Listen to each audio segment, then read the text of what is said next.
Y nada, pues vamos comiendo. Le hemos pedido al doctor Tomasini hoy que, que sería oportuno hablar de la oración, la divina voluntad. Me ha parecido bien, así que, doctor, pues no quitamos más tiempo. Cuando usted me cree oportuno, pues somos oídos. Somos oídos. Muy bien. Bueno, buenas tardes a todos. Jesús, que antes de empezar con la oración en la divina voluntad, bueno, yo quisiera que alguien, o sea, nos hablara de la oración en voluntad humana. ¿Qué es? ¿Para qué es? O sea, cómo se lleva a cabo. Y una vez con esto, bueno, podremos empezar a ver las diferencias con la oración en la divina voluntad.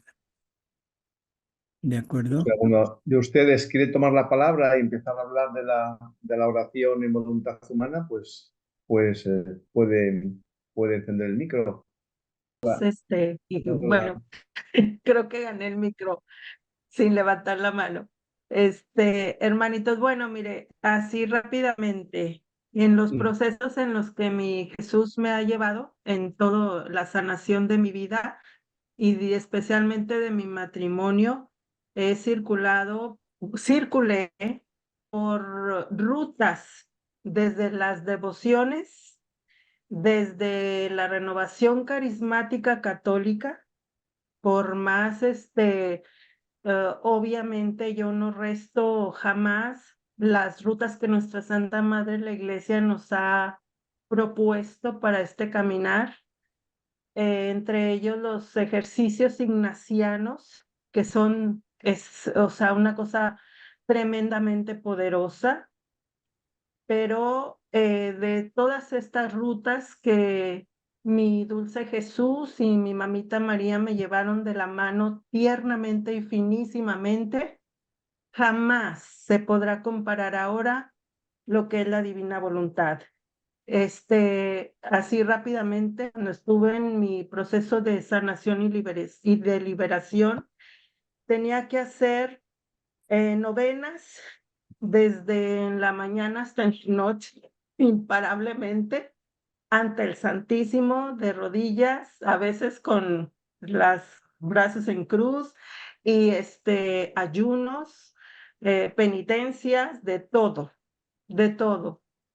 Fueron largos años, que no digo que no se avanzó, sí, pero cuando en el 2018 entramos con contundencia a la divina voluntad, lo que no pude lograr en 20 años, en 3, 4 años, así, que fue un abrazar la cruz, el sufrimiento, la fusión de ese sufrimiento verdadero, vivido, y sobre todo la identificación de mi vida con el padecimiento de Cristo.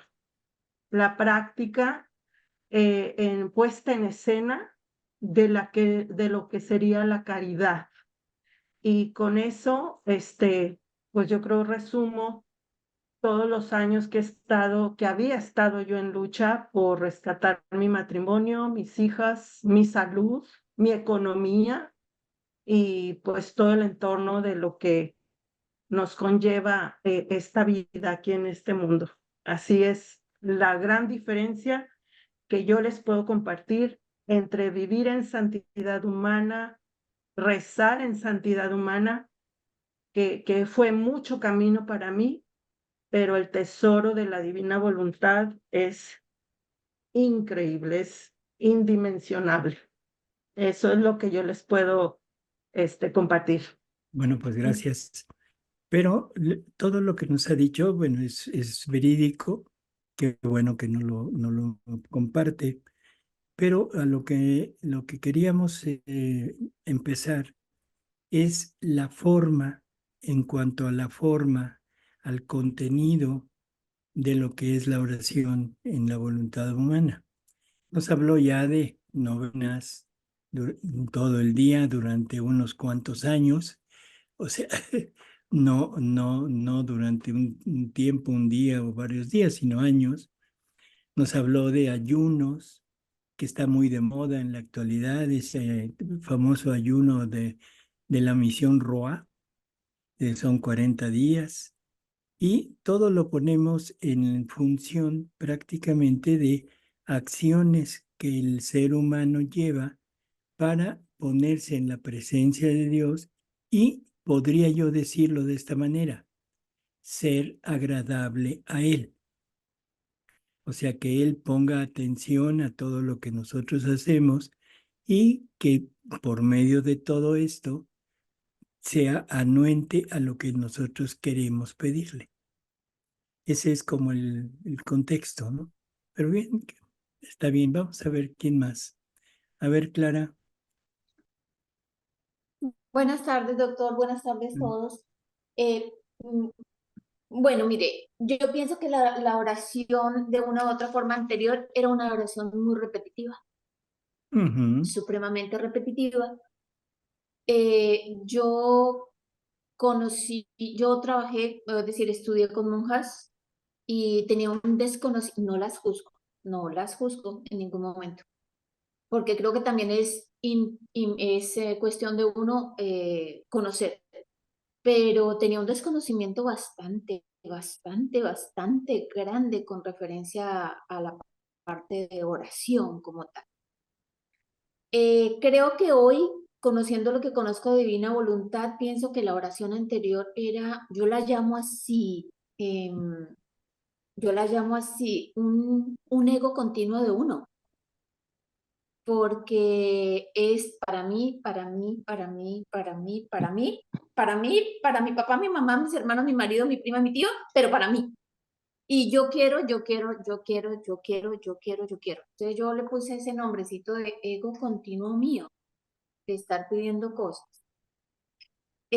No la desconozco en ningún momento. Para mí la oración anterior, de una u otra forma, como tal vez lo he escuchado muchas veces, ha sido un camino y me ayudó bastante.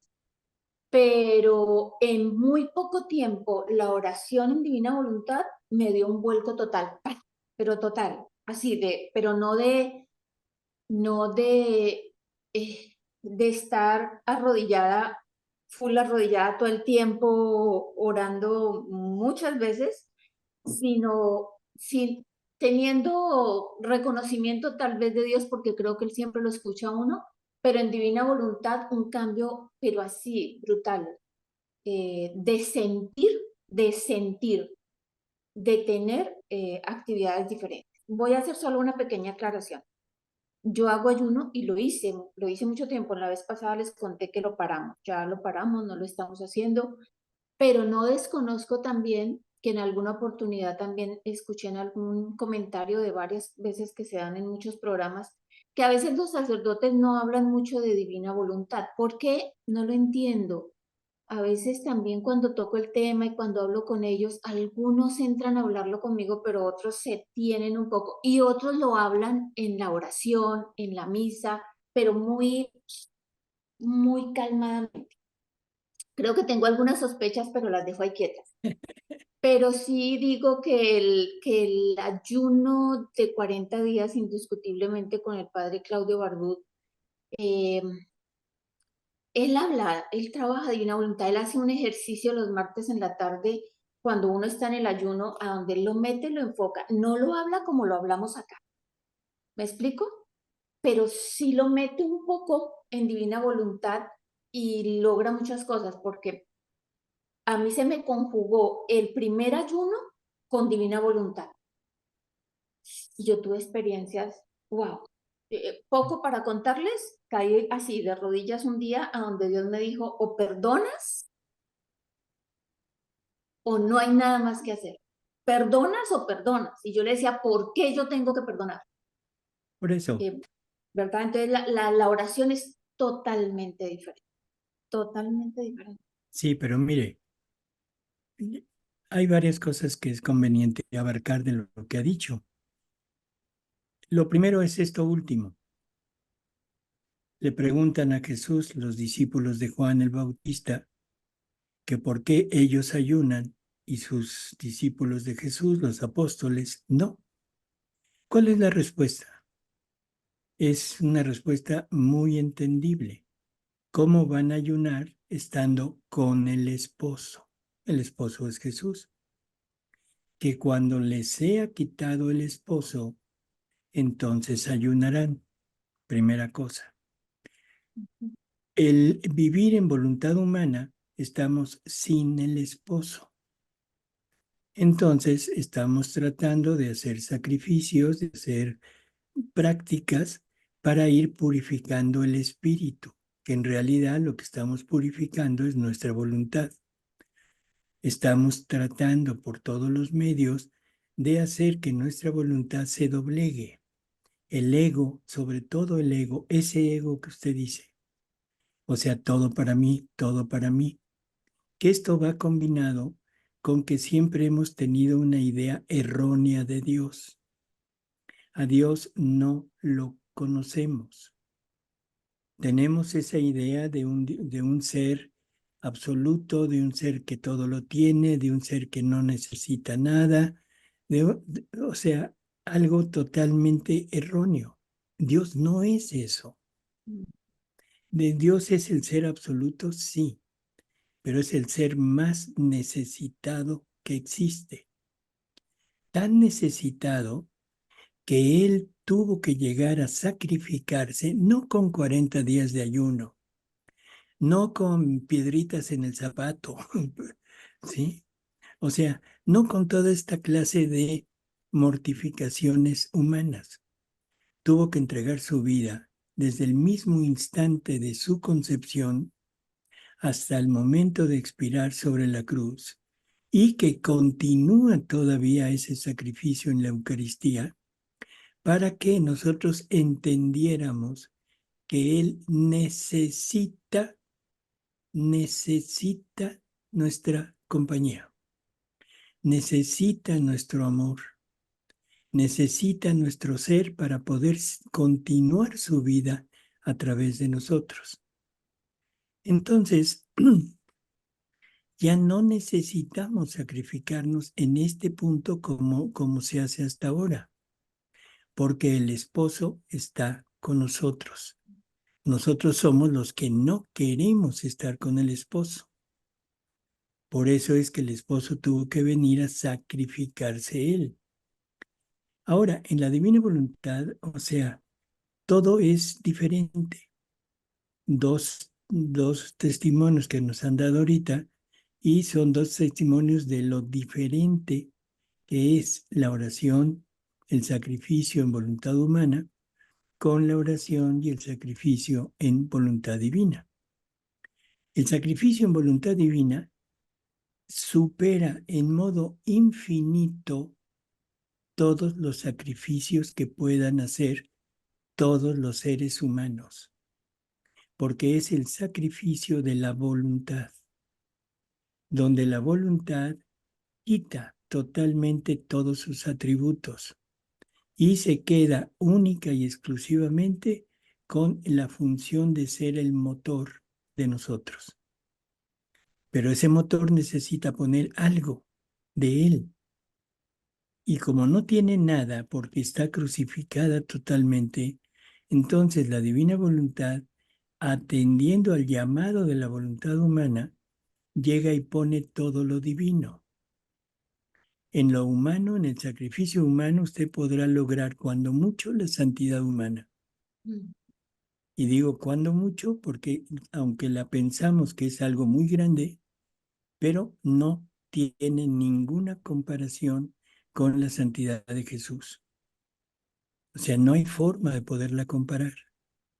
Y si nosotros entendemos que fuimos creados a imagen y semejanza de Jesús, la santidad humana nos hace desemejantes de Jesús. Ojalá que esto se entienda lo que estoy diciendo. Me hace tan desemejante que yo soy humano y Él es divino.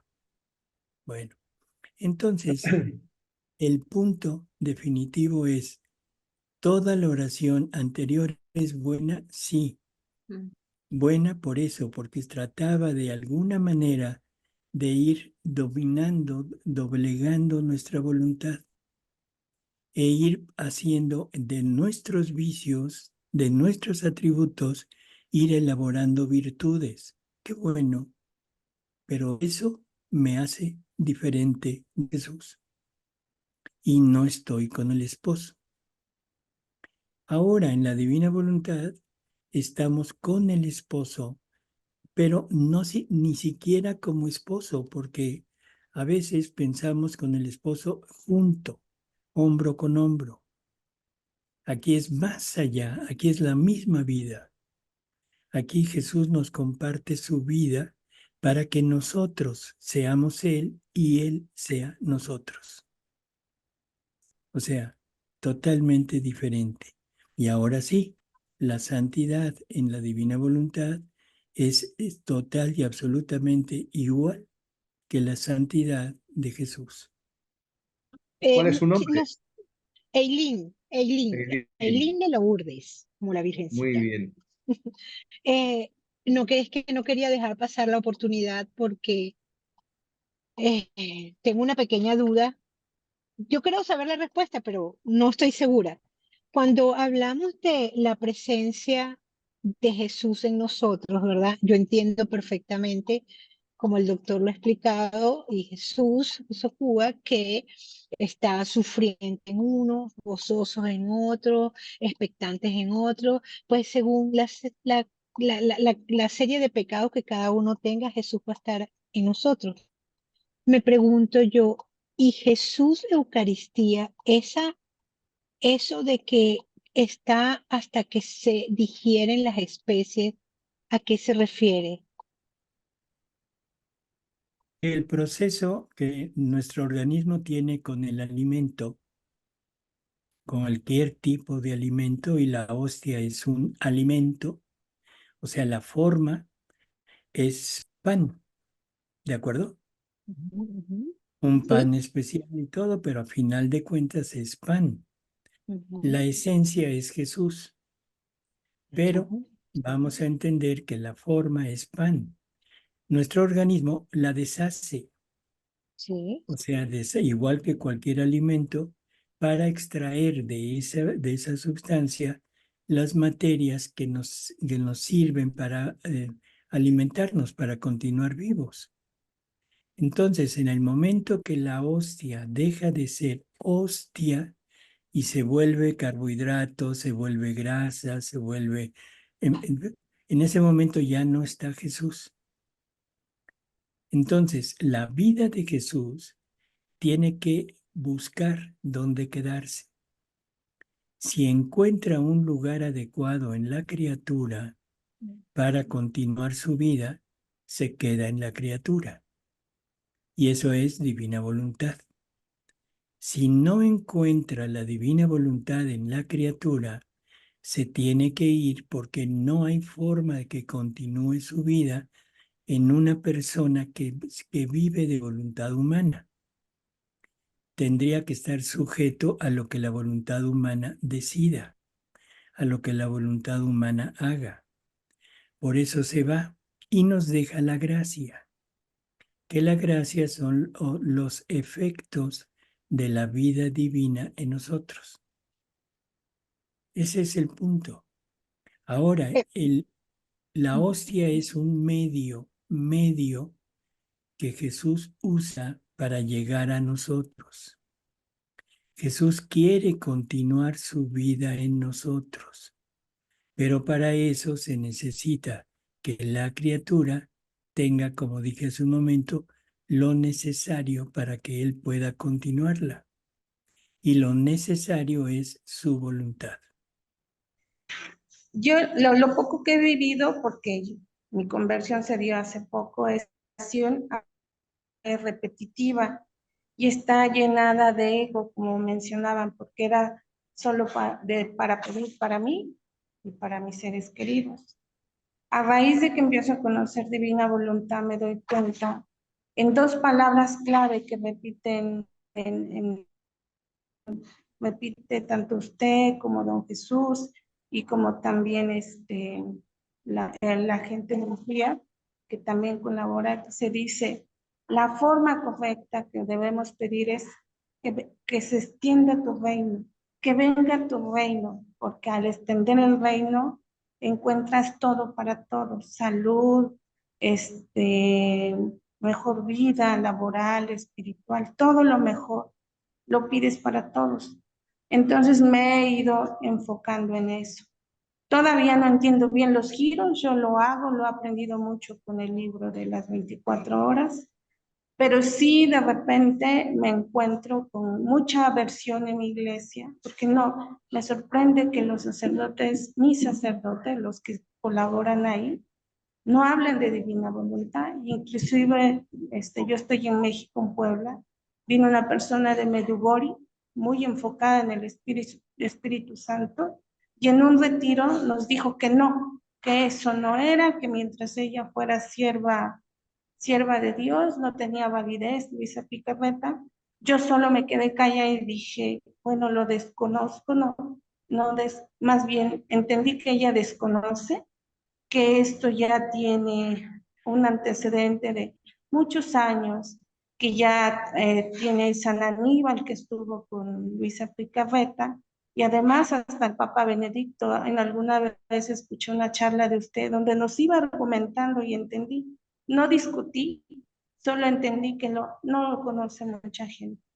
Por eso, Entonces, mire, no nos pongamos a juzgar a la iglesia porque la iglesia no lo conoce.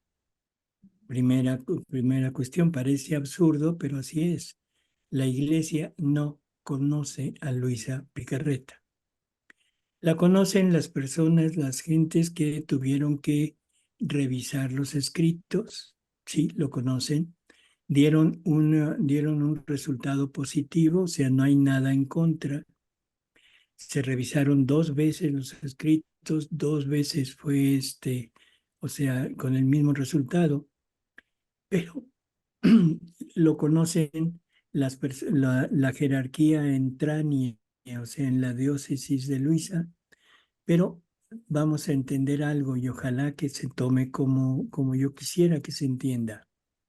El demonio, el enemigo, está en contra total y absolutamente de la divina voluntad porque sabe que esta es la derrota total de él.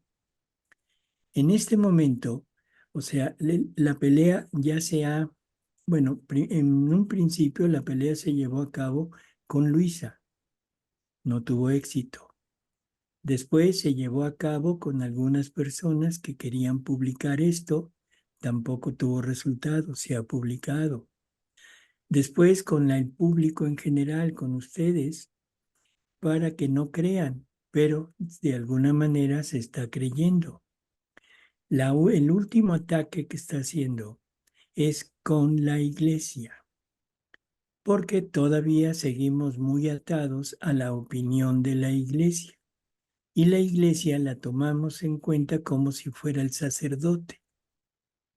Y perdón, pero el sacerdote, en la medida que esté acorde a los lineamientos de la doctrina cristiana, es iglesia. Pero si no, discúlpenme, pero no tiene autoridad de iglesia. Entonces, nosotros que estamos acostumbrados a obedecer al sacerdote como si fuera la última palabra, cuando el sacerdote se deja influenciar por el demonio, lo último que quiere saber es de divina voluntad, porque le espanta la palabra divinización del ser humano. Y eso lo único que nos muestra es un desconocimiento que tiene el sacerdote de la doctrina de nuestra iglesia. Porque en el catecismo de la Iglesia Católica está perfectamente establecido que Dios nos quiere participar de su naturaleza. Por lo tanto, el sacerdote está tomando un papel que no le corresponde, que es el de iglesia, está desmintiendo la doctrina de nuestra propia iglesia y está colaborando para que no queramos entender. yo les pediría algo que se va a tomar a mal, pero no importa. No le hagan caso al sacerdote. Háganle caso al libro de cielo siempre y cuando no encuentren nada que se oponga a nuestra doctrina. Si en un momento dado, en todo este desarrollo de estas revelaciones, encuentran algo que esté en contra de nuestra doctrina, por favor déjenlo. Pero si no, esto es total y absolutamente la explicación que la Iglesia ha buscado para todo lo que Jesús nos dejó. La misma Iglesia dice que la revelación pública está ya terminada, está completada, no se le va a agregar nada, pero no está totalmente explicada.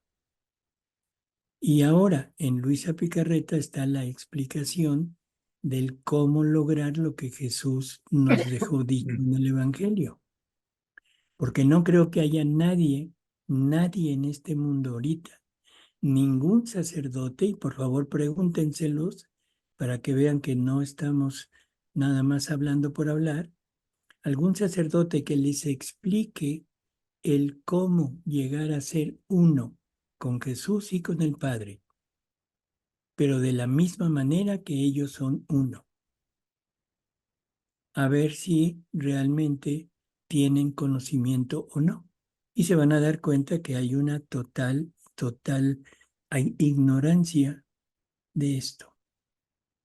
Así que yo les pediría, no le hagan caso a las opiniones negativas y sobre todo infundadas de los sacerdotes y menos de personas laicas.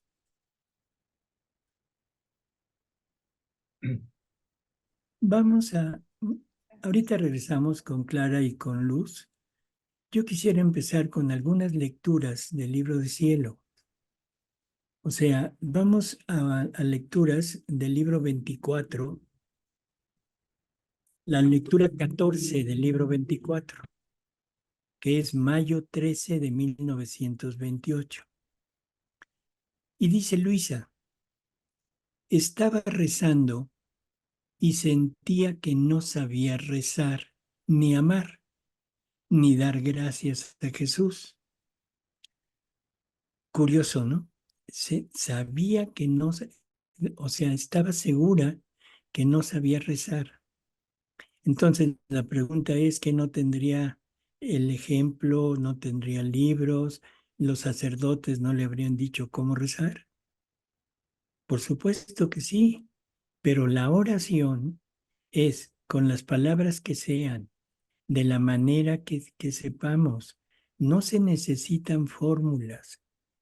La oración es una comunicación íntima entre dos personas, Jesús y el alma que está rezando.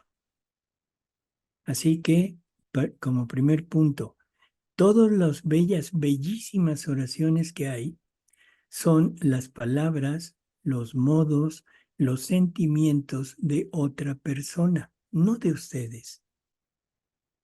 Por lo tanto, a lo mucho, Jesús encontrará en la oración de ustedes, encontrará a la otra persona, no a ustedes.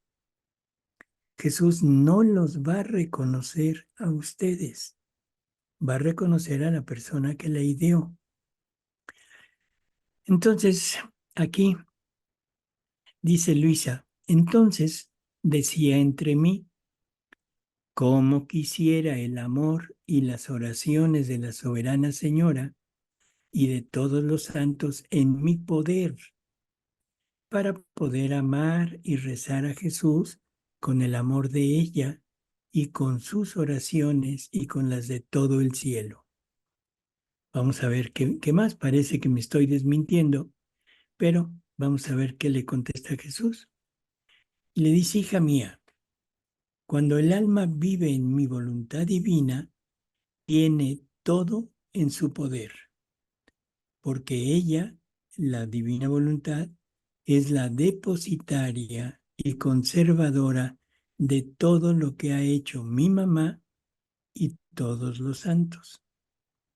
Basta con que quiera tomar lo que ellos han hecho para que el amor corra a ella, las oraciones la invistan, las virtudes se ponen en orden para esperar a ver quién tiene el honor de ser llamada para darle la vida de sus actos, para formarle su bella y radiante corona.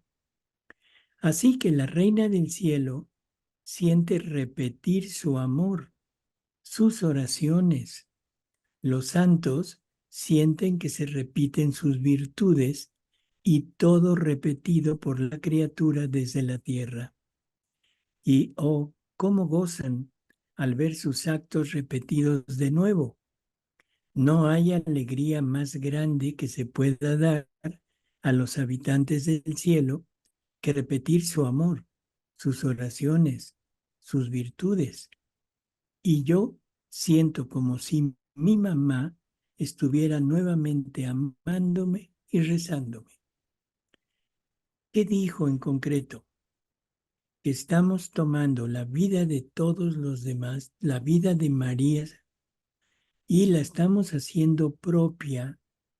Y ahora, desde nosotros, le estamos dando a Jesús el amor de María, el amor de todos los santos, pero el amor rehecho, no el amor de ellos, sino el amor rehecho en divina voluntad, porque todos los santos lo amaron, pero lo amaron en voluntad humana.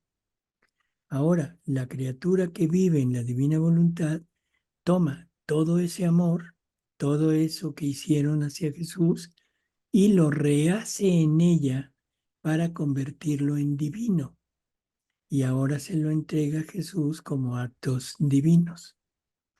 Toma todo lo de María, que eso sí fue realizado en la divina voluntad, son actos divinos de nuestra Madre Santísima, pero todo el contexto de lo que María representaba para Jesús, que Jesús nos ha dicho que María era su cielo en la tierra, ahora todo eso lo tomamos como nuestro y se lo damos a Jesús. Por lo tanto, ahora Jesús va a sentir en esa criatura, va a sentir el amor de María. Va a sentir las caricias, los besos, todas las atenciones, todas las reparaciones, todo lo que María hacía, lo va a encontrar en el alma que vive en la divina voluntad.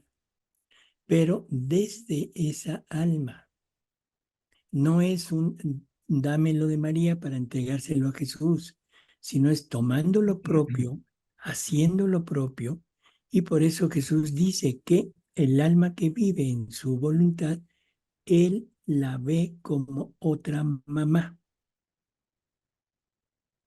Ahora cada persona tiene la posibilidad de hacer el papel de mamá de Jesús, tomando todo lo de María, pero apropiándolo y dándoselo a Él. Creo que la diferencia es abismal. Y lo de los santos es rehaciendo, que es lo mismo que Jesús hizo. Jesús viene a este mundo y toma los actos de toda la familia humana y los rehace en la divina voluntad para entregarlos como vida divina al Padre. Nosotros, siguiendo lo que Jesús nos deja dicho en Luisa, que dice, repárame con mis mismas reparaciones, debemos tomar todos los actos de toda la humanidad, no solo de los santos, de los condenados, de todos, debemos tomar los actos de todos ellos, rehacerlos en la divina voluntad y entregarlos como actos divinos de toda la humanidad, pero a través de uno, a través de esa persona. O sea, creo que se entiende la diferencia que hay entre el rezo humano y el rezo divino. ¿Sí? Entonces, creo que esto es importante irlo recalcando. Hay otra lectura que quisiera poner ahorita sobre la mesa, que es del libro 27, la lectura 9 del libro 27, que es octubre 24 de 1929. Y dice Luisa: me sentía toda abandonada en el fiat divino, siguiendo y ofreciendo todos sus actos, tanto de la creación como aquellos de la redención. Y llegando a la concepción del Verbo, decía entre mí: cómo quisiera en el querer divino hacer mía la concepción del Verbo para poder ofrecer al ente supremo el amor, la gloria, la satisfacción, como si otra vez el Verbo se concibiera. Ojalá y esto lo entendiéramos. Luisa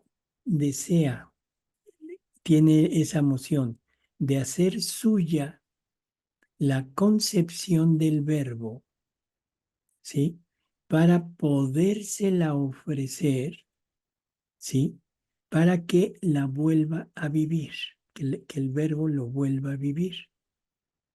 ¿Qué está haciendo? Se está apoderando de la vida de María, se está apoderando de la vida del Verbo eterno, se está apoderando de la humanidad recién formada por el Espíritu Santo en el vientre de María, se está apoderando de la acción del Espíritu Santo, se está apoderando de la acción del Arcángel que está anunciando todo esto, y todo junto lo hace suyo y se lo quiere entregar al Verbo eterno para que lo vuelva a gozar, que lo vuelva a vivir, que vuelva a sentir su encarnación. No para que se lo recordemos, no para como un recuerdo, como una meditación, sino como un acto que va a volver a vivir. Y no solo a él, se lo entregamos a nuestra Madre Santísima a nivel, por ejemplo, del Rosario. Primer misterio gozoso, la encarnación. Le podemos recordar a María que en ella se encarnó, que ella es la reina, que ella es, en fin, todo lo que el anuncio del ángel le dijo a María. Pero eso es como recuerdo. Pero nosotros, poseyendo eso, se lo podemos entregar para que lo vuelva a vivir y que vuelva a estar en aquel momento gozando todo lo que gozó en todo ese inter, mientras el ángel le anunciaba, el Espíritu Santo formaba y el Verbo se encarnaba. ¿Qué sintió María? No tenemos la menor idea, pero se lo podemos volver a dar para que ella lo goce.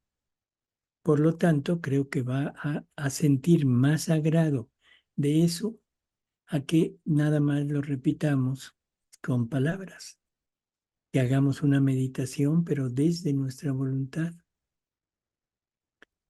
Entonces, ya que dijo esto, Luisa llega Jesús y le dice: hija mía, en mi divina voluntad el alma tiene todo en su poder. No hay cosa que nuestra divinidad haya hecho, tanto en la creación como en la redención, de la que nuestro fiat divino no posea la fuente, porque Él no pierde nada de nuestros actos. Es más, es la depositaria de todo, y quien posee nuestro querer divino, posee la fuente de mi concepción, de mi nacimiento, de mis lágrimas, de mis pasos, de mis obras, de todo. Nuestros actos no se agotan jamás. Y conforme hace memoria y quiere ofrecer mi concepción, viene renovada mi concepción, como si de nuevo me concibiera. Resurjo a nuevo nacimiento. Mis lágrimas, mis penas, mis pasos y obras resurgen a nueva vida y repiten el gran bien que yo hice en la redención. Así que quien vive en nuestro querer divino es la repetidora de nuestras obras, porque así como de la creación nada se ha perdido de lo que fue creado, así de la redención todo está en acto de surgir continuamente. Pero ¿quién nos da el impulso? ¿Quién nos da la ocasión de mover nuestras fuentes para renovar nuestras obras? Quien vive en nuestro querer.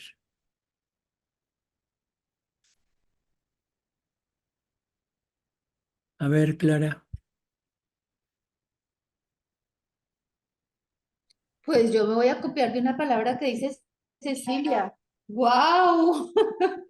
Sí, cuando dice ella, wow, wow, es que en verdad uno no cae en cuenta. Pues si hablamos de lo que acaba de leer el doctor, yo en algún momento decía, pero yo cómo me voy a platicar o cómo me voy a fustigar o cómo repito lo que él hace, ¿no? ¿Cómo repito? Y estaba totalmente equivocada. Es rehacerlo en mí, en un concepto como espacial, ¿verdad? Como en un sueño, pero rehacerlo en mí para que él pueda volver a rehacerse él mismo en todos sus actos, Así es.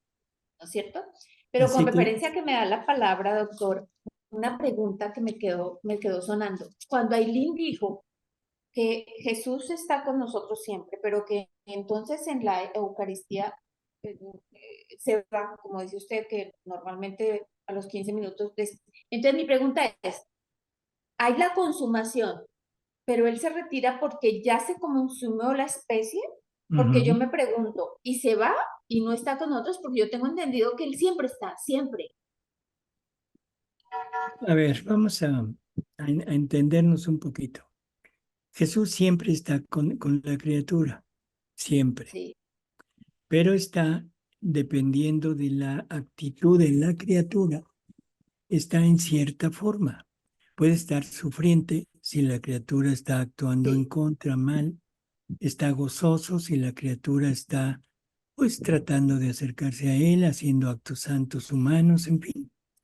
Esa es una presencia de naturaleza, porque él es el principio de todos nuestros actos. Sin él, nosotros no tendríamos movimiento, no tendríamos vida. Él es el principio de nuestra vida. Entonces, en ese sentido, él siempre está con nosotros.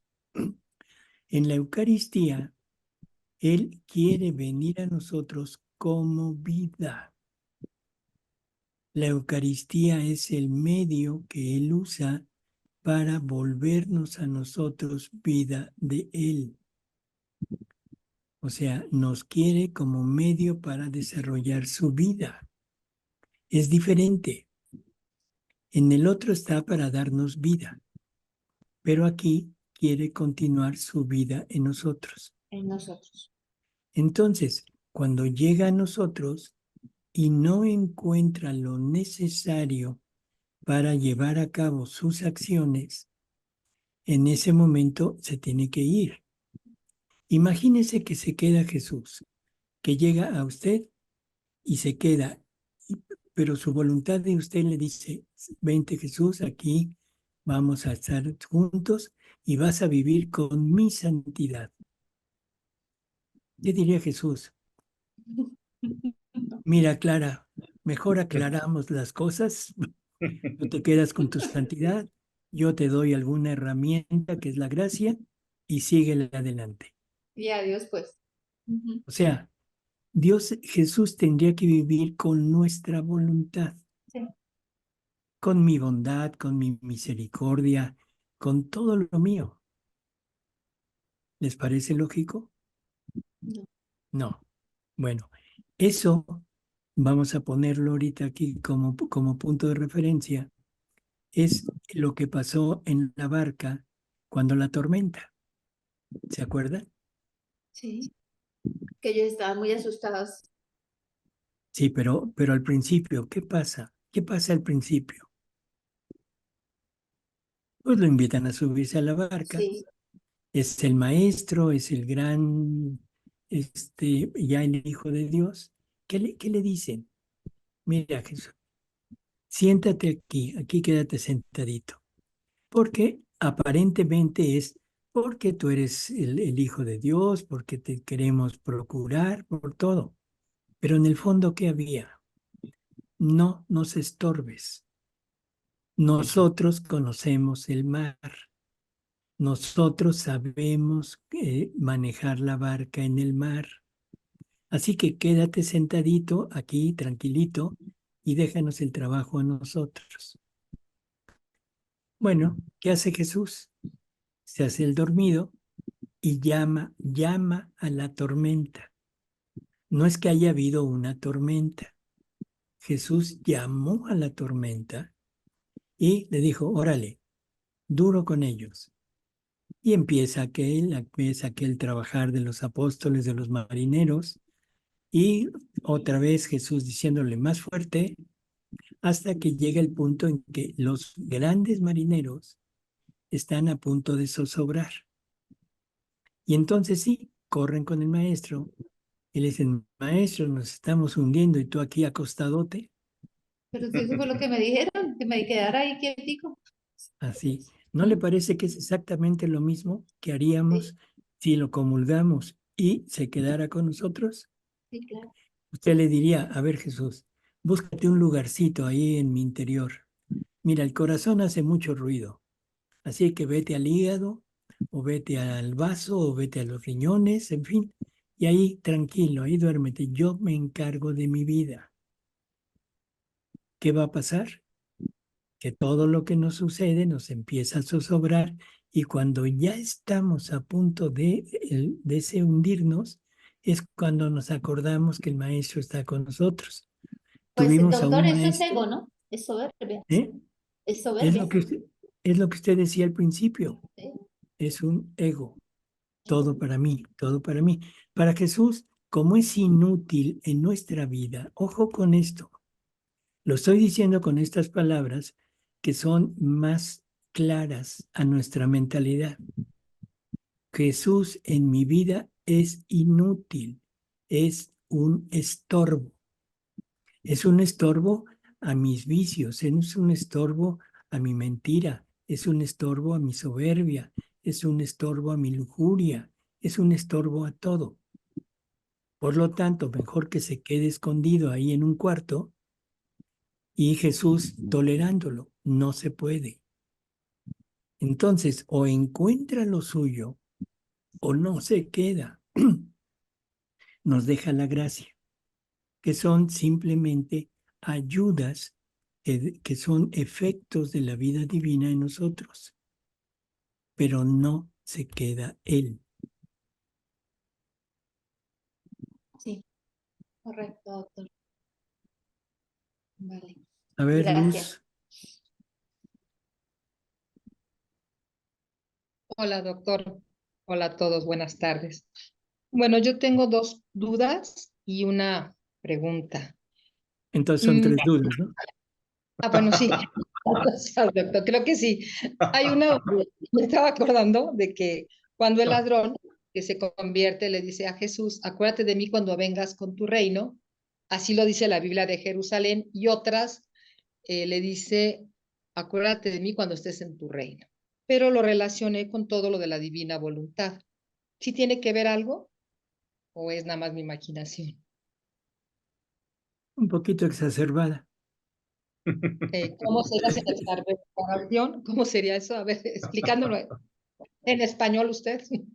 Tu imaginación Ah, ok. es acuérdate Entonces, de mí cuando estés en tu reino. Esa eso. es la segunda.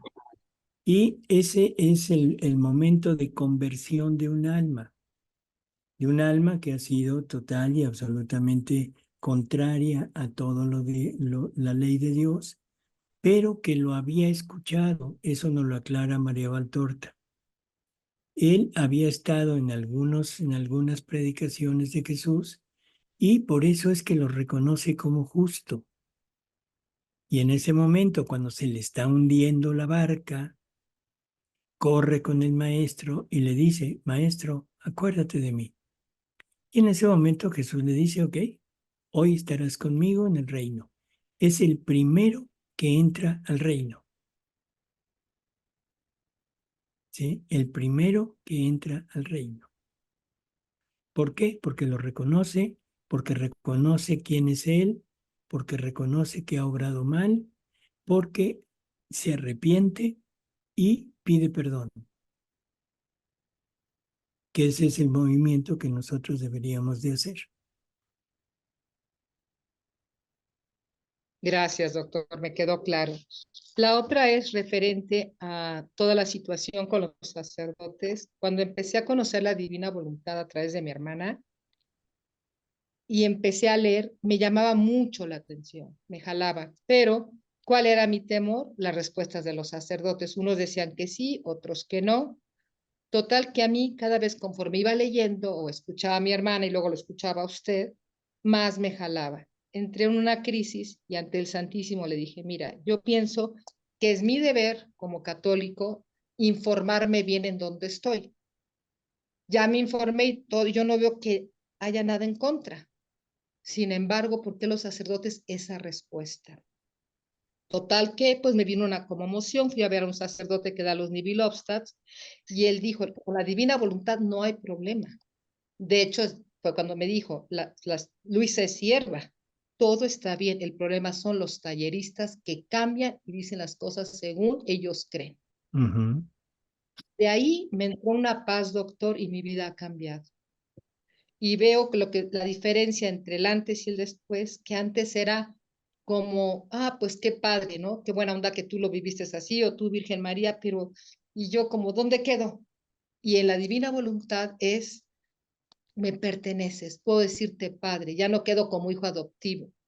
La Virgen es realmente mi madre, estuve también en tu vientre. O sea que hay una diferencia abismal. El problema es que luego si yo no leo diario, pues uno se enfría. Si leo la superficie y no profundizo, pues también. Eso por un lado. Y por el otro, escuchándolo en la lectura 1281, se habla de cómo la divinidad es la que le tiene que dar todo ese dolor a Jesús para él podernos reparar, porque era el único que podía hacerlo, cuántas muertes tuvo y hasta la Santísima Virgen. Y usted hizo un comentario muy profundo, pero yo no lo entendí, que decía, bueno, ¿cómo sería, qué será el Dios sin el Dios? O sea, el puro hombre tener que, y yo ya le completé, pues como que le entendí esto, ¿será que Dios como que pudo sentir el deseo de algo, de algún, no sé, de lo que sentimos nosotros, vencerlo y así dárselo a la divinidad? ¿Es algo así o entendí muy mal? No, es exactamente así. Él tuvo que sentir todos nuestros deseos pecaminosos, porque al final de cuentas cualquier pecado empieza por un deseo. Entonces, él para poder rehacer los actos, necesita primero tener el acto en sí mismo para poderle dar muerte a ese acto de voluntad humana en él. Y sobre esa muerte poner una vida divina. Por eso es que en el huerto, una de las veces, de las 3 veces que dice, Padre, si es posible, pase de mí este cáliz, una de esas veces, el cáliz es la voluntad humana obrante en mí. O sea, él tuvo que sentir el deseo de la lujuria, tuvo que sentir el deseo de abortar, tuvo que sentir el deseo de fornicar, tuvo que sentir el deseo de robar, el deseo de destruir, el deseo de matar, tuvo que sentirlo todo. Por eso es que conoce nuestras miserias. Pero todo eso le tuvo que dar muerte con su voluntad humana unida a su voluntad divina para rehacer ese acto. Entonces sí, Jesús es el hombre que más ha sufrido, sí, porque tuvo que sufrir una muerte por cada acto nuestro. No nada más de los malos, también de los buenos. Ya hemos hablado de eso. Todos los actos santos son pecado. Y lo dice Jesús muy claro, el querer humano es pecado, porque no le dio el cumplimiento a la finalidad con la cual fueron creados. Y la finalidad que Dios tiene de darnos tantos actos es porque quería poner una vida de Él en cada acto. Y el acto santo, santo, santísimo de quien sea, no cumplió con esa finalidad. Así que San Francisco de Asís, San Padre Pío, San como quieran que se llame, en este sentido, y por favor que se tome con calma lo que voy a decir, es un pecador. No un pecador en cuanto a transgredir las virtudes, en cuanto a transgredir las órdenes de Jesús, no. Transgrede todo lo que, ¿cómo diríamos? La finalidad de la creación. Y gracias a ese transgredir es que Jesús tuvo que morir una vez por cada acto de ellos. Doctor, es tan claro y tan cierto lo que dice que yo viendo al Padre Pío, una vez él dijo que le dijo a un compañero, todo es pecado. Yo decía, ¿por qué dirá todo es pecado? Ahora le encuentro el sentido, porque si Dios es 3 veces santo, ¿cómo? Pues por más que yo quiera alcanzarlo, ¿de dónde? O sea, sin él no puedo. Tiene toda la razón, está muy claro. Ahora, a mí me preocupa algo. Me da mucha pena decirlo delante de todos, pero bueno, me casé embarazada y pienso que a mi bebé le faltó mucho amor de mi parte. Era un adolescente. ¿Cómo puedo rehacer todo el amor que me faltó en esa adolescencia que le faltó a mi hijo? ¿Cómo lo puedes rehacer? En él, dándole amor, hablándole. O sea, yo creo que la mejor forma de manifestar el amor es abriéndose de capa, o sea, diciendo, comunicando. Donde no hay comunicación, no hay amor. Háblale a tu hijo de tu embarazo. Háblale a tu hijo de tu error. Háblale a tu hijo de tu inmadurez. O sea, háblale a tu hijo de todo eso, de todas las consecuencias que haya tenido ese acto. Bueno, si en ese momento, o sea, el hijo, como lo tome, no importa, tú ya te abriste y lo estás haciendo totalmente por amor. Y luego trata de recompensarlo desde el punto de vista humano con el amor de ahorita, aunque sea adulto o sea adolescente, no importa. Pero sobre todo, trata de poner tu vida en la divina voluntad para que con tus actos estés rehaciendo ante Dios, no ante tu hijo, sino ante Dios, todos tus errores, que eso es lo que cuenta. Y Dios, viendo esto, Él se encargará de hacer entender a tu hijo todo lo que pasó y todo lo que ahora encuentra en una madre que quizá por lo que dices y por la forma como lo dices, probablemente no la encuentra. Y ese es el dolor que estás teniendo.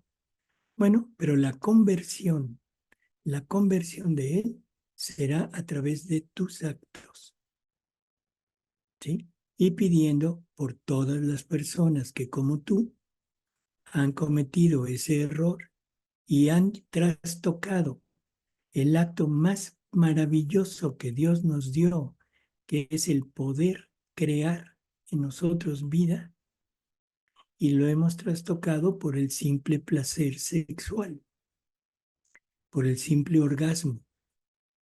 Qué cosa tan tremenda. Ahí se ve realmente la miseria, no sé qué palabra usar, del demonio.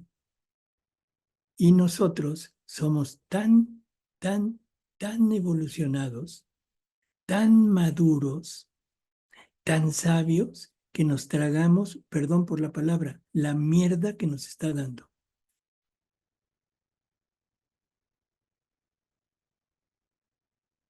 A ver, Juliana. Doctor, buenas tardes. Hola.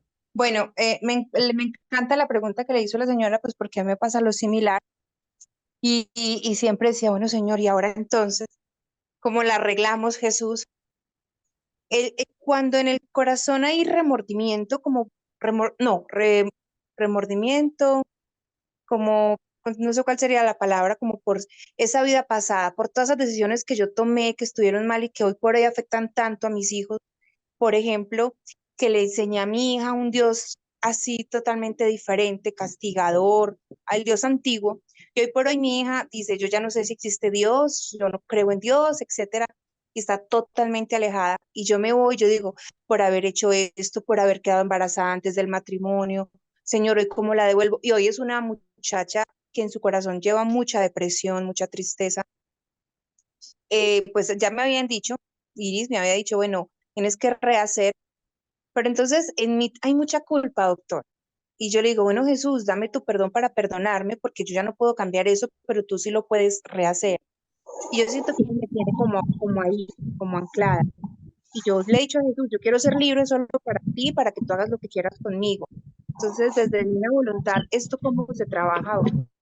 Por eso, mira, lo primero, o sea, lo que sientes, ese remordimiento que dices, eso no es otra cosa más que el arrepentimiento. Sí, Es el primer paso para que puedas quedar libre de todo eso. Después del arrepentimiento, ¿qué viene? O sea, ya reconociste, ya te arrepentiste, pide perdón. Y ya se lo... Jesús nos dice que todo pecado, que toda falta que ha sido perdonada en el sacramento ya no existe. Ya no existe. Y no existe porque Jesús la tomó sobre de él, le dio muerte a esos actos tuyos y le dio vida a la vida divina en tus actos. Nada más. Ahora, las consecuencias, que son quizá lo que priva ahorita. Sí, señor. Bueno, Se pausó. Las consecuencias. por eso, antes de eso, él dice que el recordar los pecados, los actos antiguos malos, es un desconfiar de su perdón, es un no creer en su misericordia. Estás dudando de Dios y eso se llama pecado contra el Espíritu Santo. El no estar seguro de que Dios ya me perdonó. Así que Esto causa como un dolor. ¿Mandé? Pero es que lo que me trae el recuerdo de eso es el dolor que hoy me genera. Por eso, espérame. Es que ahora ya no te debe generar dolor. Te debe generar una ansia de vivir unida a Jesús para que todo aquello quede totalmente sanado. Jesús ya lo rehizo en ti. Ahora lo único que falta es que tú te unas a esos actos de Jesús que rehizo para ti. Ya ante el Padre estás totalmente como vida divina, pero tú no quieres entrar en esos actos. Por lo tanto, ahora vívelo en la divina voluntad, vívelo así, te unes a todo lo que Jesús hizo por ti y todo queda totalmente arreglado con Dios. Con tus hijos, lo mismo que decíamos hace un momento. O sea, no trates de arreglar, no trates de explicar o de arreglar lo que no hiciste.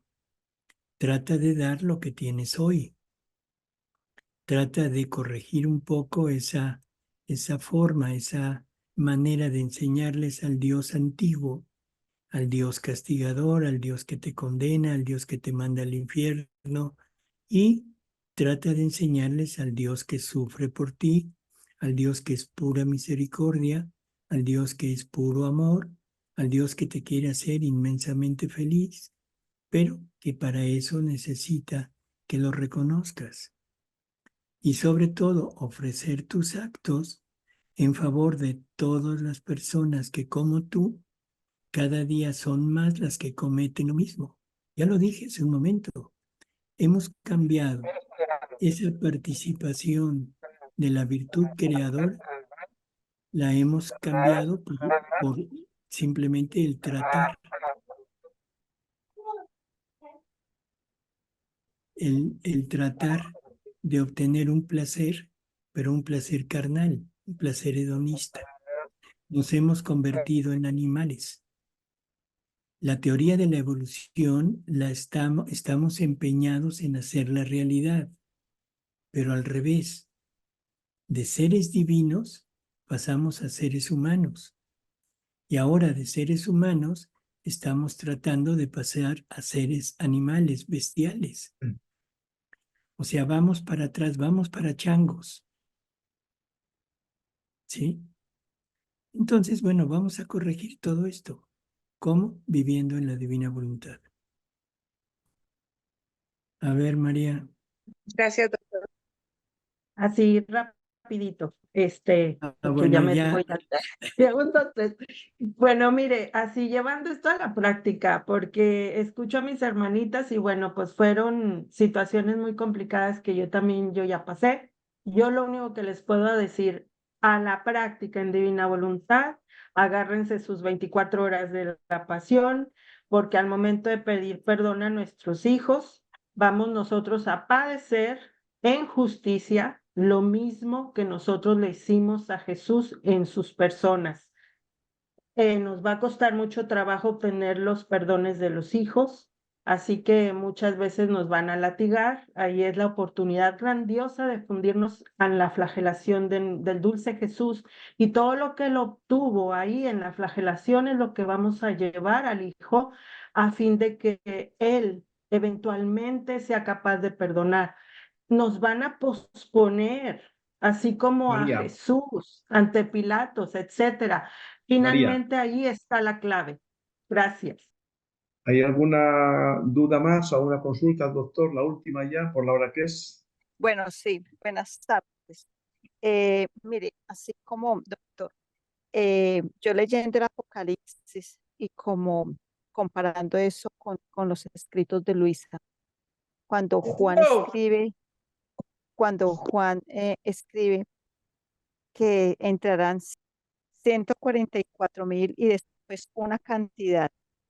No sé, me estoy imaginando y es mi duda, esos 144.000 serían los primeros de divina voluntad y el resto, los que vamos, es mi pregunta, no es como mi duda, es como que asocio eso.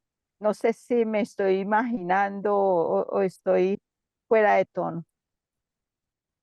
Yo creo que todo ese tipo de cuestiones queda total y absolutamente a la imaginación.